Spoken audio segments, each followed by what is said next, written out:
Hi, everyone, and welcome back to Joy Journey with Jen. Thanks for being here and following these cosmic breadcrumbs that have brought you here. However, they brought you here, thank you. And as part of my commitment to making Substack a very pivotal part of my expression in life, I am showing you our Fierce Awakenings book because it's the second anniversary of publishing this book. It's a collaborative book that takes us on an amazing journey through the stories and lives of 12 women who showed up to participate in the book. They're just, I'll say they're just ordinary women like you and me, but really, there's a part of all of us that's extraordinary. And when we allow ourselves to shine in these extraordinary ways through our ordinary stories and just the ways we show up in the world, they really have an impact and a ripple. And what I've been surprised to know is that, yes, we write books for ourselves, we write our stories for us to work through that. And we publish for readers who are going to find the book and hopefully learn something from us or see a part of their story in our story. And then somewhere along the way, you become an apprentice to your own creations. And that's the phase that I'm in now with Fierce Awakenings. I am feeling the stories very differently now. And they have become stepping stones on my own journey of becoming this year. And in one of the earlier videos, I said, there's like this amazing thread that weaves all the stories together. And I saw this pattern emerge. And I can see patterns emerge like this, but I saw this pattern emerge pretty early on before we published. And that's how the order of the book was laid out. It was laid out with some of these threads kind of pulling each story forward and in their own way of expressing certain emotions. And now, as I go back and reread the stories in sequential order, I can see how that has been my own path for 2024 and 2025 as I pivot again and reinvent myself. So the next story up for today is from Wendy Peterman. And her chapter is Paradigm Shift, My Neuroatypical Journey of Self-Awareness. And Wendy, what an amazing bright light Wendy is. She's an amazing woman, and I hope you'll connect with her and like read the links below or head over to the links below and hear more of her story and how she came into knowing that she's a highly sensitive woman and has some neurodivergency that has really become her superpower. And she is embodying that superpower. But what I love is like her diverse background. Wendy has a Bachelor of Arts in dance, a Master of Science in soil science, and a doctorate PhD degree in forest engineering. And her connection to nature is something that inspires me. And she is one of the women that I look towards when I'm thinking about my connection with nature. And one of the things that she's doing is I guess it's on Instagram, she's Forest of the Soul. And every time I watch her stuff, I feel like, oh my God, I want to hug every tree in the world. So, and in the in between publishing this book and this other book, Wendy has some other books coming out as well, and she's finishing up some other things. So I'm like, oh God, I just love her. But in her book, she talked in our book, in her chapter, she talks, she just is talking about how her child, like how this recognition of being neurodivergent showed up for her, and how her love of nature sort of showed up as well. But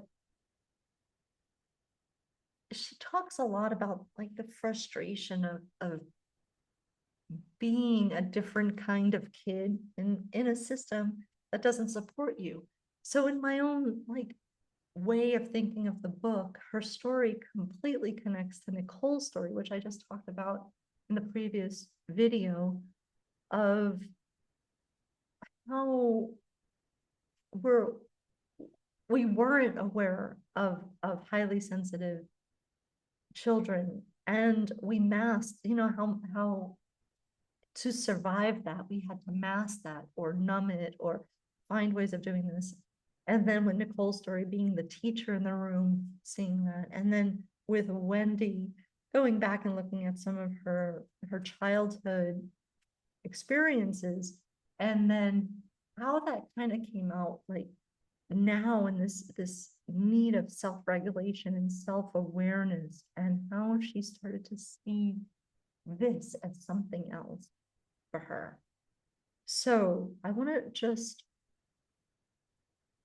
I'm going to pick up, I had a different place that I was going to pick this up, but I think it's actually a little bit sooner than that. So I'm going to trust that I know where I'm going, because there's so many rich details in this that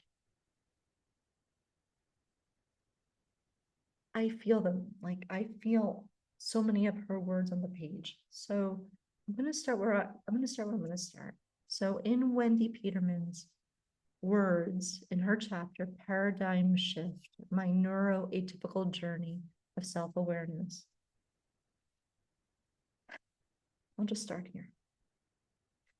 It wasn't until I was researching autism to support one of my adopted children that I understood my own experience of hypersensitivity and alienation. This awareness brought to light why I and my feelings and sensations are so intense, why my thoughts arrive in massive onslaughts of mental pictures, and why the world seems to be made for everyone but me. I started to see myself as a person with disabilities and superpowers. I noticed that leaning into my special interests gave me the courage to overcome my challenges to function well in my chosen profession. The desire to do well in soil science and tree physiology motivated me to study self-regulation skills like meditation and yoga, and communication skills like deep listening and compassionate communication. In leadership training for the Forest Service, I learned about the 3 ingredients of emotional intelligence: self-regulation, other awareness, and self-awareness. So when she talks a little bit about each, but what I want to go into is the self-awareness. And the self-awareness, I think, is something we're all learning, and how our self-awareness informs our views about the awareness others have. And how there's like a link here. So Wendy goes on to talk about self-awareness. Self-awareness is not just knowing I need to be careful not to interrupt others or talk incessantly when I'm feeling exuberant about a topic. It's also knowing I have talents in deeply learning about things that interest me, and sharing that learning when it is relevant to people who need advice or a different perspective. Offering a different perspective is, after all, one of my beloved superpowers. And nothing gives me more fulfillment than the moments when I can share wisdom and insight with my own children. So I want to celebrate Wendy there. First, for talking publicly about and making it okay to talk about our neuroatypical ways of being, whether you're formally diagnosed or even if not, like the recognition that we are all coming into a situation differently. And that requires awareness. And it requires wisdom and perspective and knowing when and how to share our gifts.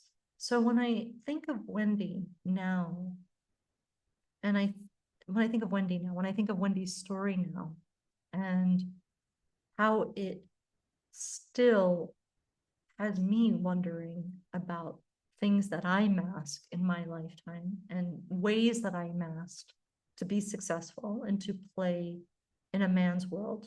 I had careers where I was often the only woman sitting in a room.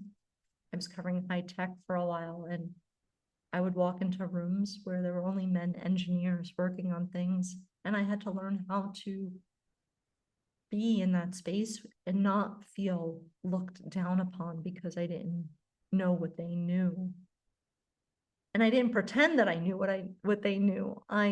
Maybe I did a little bit, but mostly what I tried to embrace was giving them the space to tell me what they knew and then listen to them. And that was hard for me because I had a lot to know quickly as a journalist covering the high-tech industry. And I didn't want to know about every semiconductor and memory chip that they were putting on the printed circuit board. But I gave them and I gave myself the space to hear stories and to do that. And I think when Wendy talks about that, her ability to see how different dots connect really quickly and the value of that, and the value of knowing that the things that we were judged on growing up are really our creative edges, are really our superpowers, are really things that we can tap into, show up in the world so fully. And there's a connection to Nicole's story here of how kids with this awareness fall through the cracks of our systems. But looking at Wendy's story, even though she's a woman my age in her 50s, and she has, obviously succeeded. She has a PhD, succeeded by our norms and values of high education and career things. She has reached a level, I'll just say it that way. But she is also learning where that system failed her and where she was able to take herself beyond those boundaries, beyond the sort of gauge of limitations that we put around ourselves, and show up in this idea that there's nothing more fulfilling than showing up grounded in your own superpower, in your own way of being, and just letting that come through in the ways that it needs to, and not holding on too tightly to whatever those outcomes will be. So that's been up for me. That's been up for me in quite a lot of ways. And I can probably go on and on about that. But I think it is just recognizing that the superpowers that I used to have may not be the same superpowers that are coming to me now. And I am knowing that I have new gifts that are coming to me. And I am building the capacity to accept those gifts and those superpowers, even though I don't know what they are yet. So Wendy's story reminds me of that, reminds me that I'm stepping into something that may not be well loved in society, and that I'm still going to stand and receive those superpowers, and in whatever way my mind, heart, body, and soul wants to accept that. So thank you for staying on this journey with us and celebrating our book's publication. There are links below about where you can listen to Wendy's original interview about this, hear the story told, hear how she provides some excerpts of her own chapter in her own words, and some places where you can buy the book if that is something that's calling to you now. So see you next time. thanks for joining us, and go for a walk and ask yourself, what's your superpower? And how have you been hiding it? How are you showing it? How are you sharing it? All right, sending you off. See you next time.